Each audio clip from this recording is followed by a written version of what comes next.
So you could have picked any genre of photography. Why wedding photography? You could have actually chosen to do sports. You could just do portraits only. You could do any of that. Why wedding photography? And why do I believe it actually is the best genre to learn the art and craft of photography? Well, quite simply, guys, is that if you learn how to be a great wedding photographer, I believe really you are exposed to all genres. You can do anything. You can go in any direction that you want.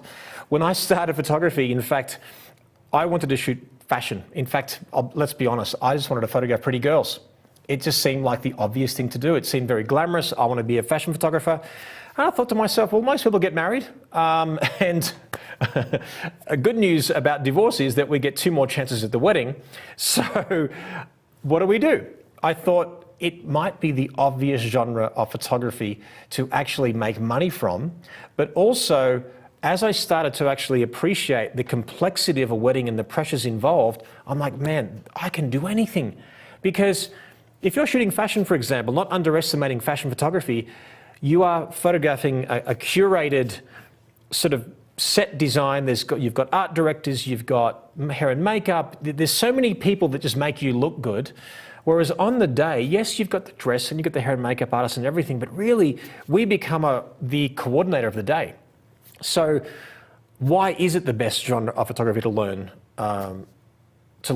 in this industry? Well, let me prove it to you by showing you a handful of examples of one particular wedding as to exactly how many genres are within that wedding funnel, let's call it. Okay, so first of all, we photograph boudoir.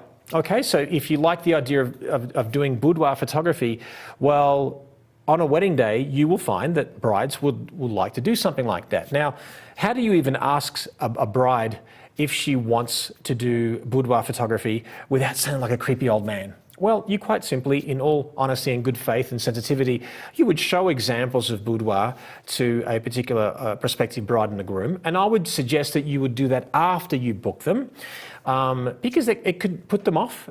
Quite simply, if they've already booked you, you could simply say, well, hey, rather than saying, would you like boudoir photography?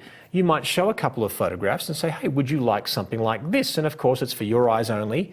No one else will see it, and so on and so forth. But going back to our original statement, we are suggesting that we are photographing brides, and in fact, if we call it doudoir, right? We are photographing brides and grooms that are normal people.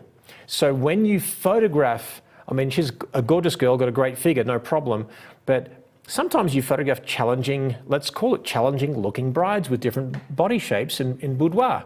So in other words, if you actually start practicing photographing real people on wedding days, then if you photograph fashion or do swimwear or lingerie photography, well, that's really easy because I can do this with normal people, let alone, the pretty people over here, and I have all the time in the world to do it. So you're doing this under challenging situations and to have to work with different body types to achieve that. So again, boudoir photography can be a big part of wedding photography, so you learn it very well.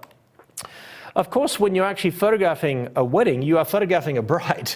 I mean, so you will be photographing beautiful gowns and fashion and portraits. So you would call this, if her veil was off, and it wasn't a wedding dress, you would just simply call this a portrait. Well, yes, that's exactly right. And you would call it fashion because you are photographing the dress from front on, behind, and all that kind of stuff. Are you photographing moments? Are you photographing family? Are you photographing anything photojournalistic? Well, we get to the point where we're photographing maybe the father seeing the bride for the very first time dressed as a bride. Now, although in a different segment here in this wedding bundle, I'm going to discuss with you how I actually achieve these kinds of photographs, but ultimately this was somewhat directed, and if I did not say what I said to evoke this emotion, we would not have got these photographs. But quite simply, this appears and is beautifully photojournalistic. So there's going to be times where you have to know where to stand, how to anticipate the moment, when to click the shutter. So you are going to learn how to be an incredible photojournalist because there's this spectacle in front of you and you're going to have to know what to do. So again, wedding photography opens up that door to become a great photojournalist. If it was up to me, everyone would cut their teeth on photography, on the genre of photography with weddings, and because they're the most pressure, I believe. And then now, hey, pick a genre that you want to do and go for your life.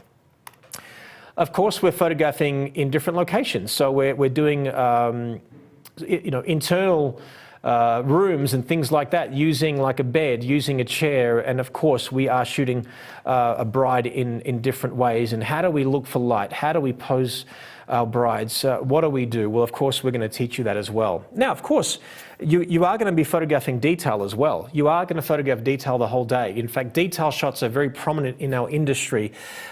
Is because the bride has spent, or the parents or the groom, whatever, they've spent a lot of money on different things.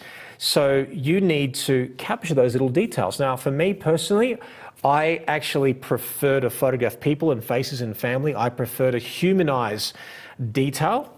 But even as simple as a suit, it's not that difficult, just a button on a suit, but little, what I call vignettes of the groom like this, you are photographing detail. And you are photographing the male form as well. So we've photographed fashion, we've photographed boudoir, we've photographed detail shots, we've photographed fashion, and now we're photographing guys. And again, we're photographing normal looking guys like you and me, and girls and so on.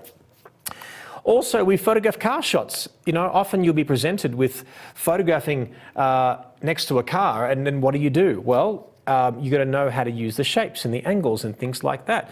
Do you photograph groups at a wedding? Well, of course you do. You are going to photographing guys together, girls together. You're going to photograph guys and girls together of different age groups. You are going to photograph children.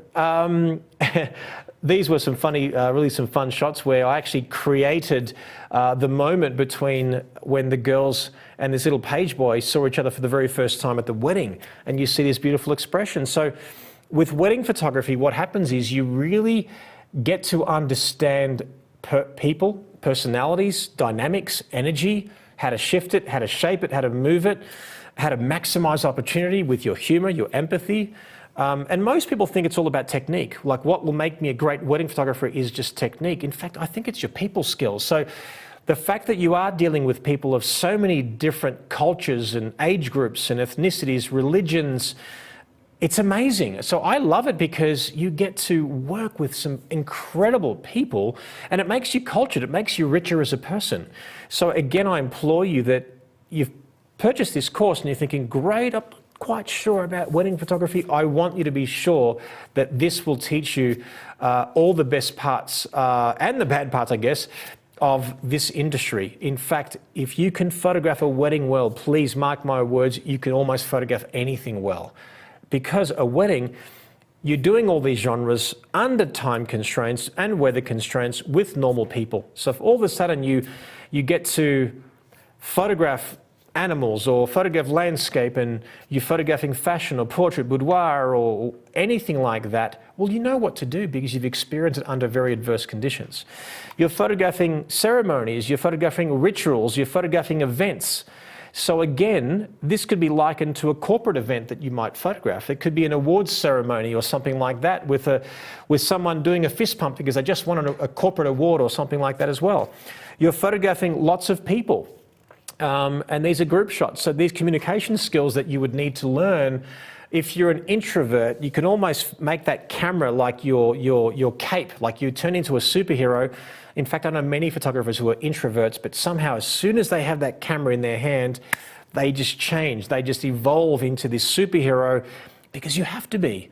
There is, most weddings, you would need to be able to be a leader of sorts, to be able to control 50 Macedonian families waiting for a photograph, all have to be done in 10 minutes.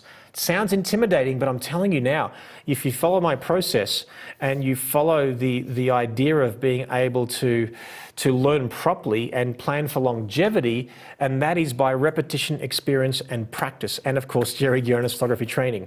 So people, we photograph groups of different ages. This could be likened to a family portrait. So the family portrait, if you take the veil off and take the context of the bouquet of flowers off, this is a big family portrait. And we're also doing environmental portraits, how to actually make the most out of a scene. We have to do that so quickly.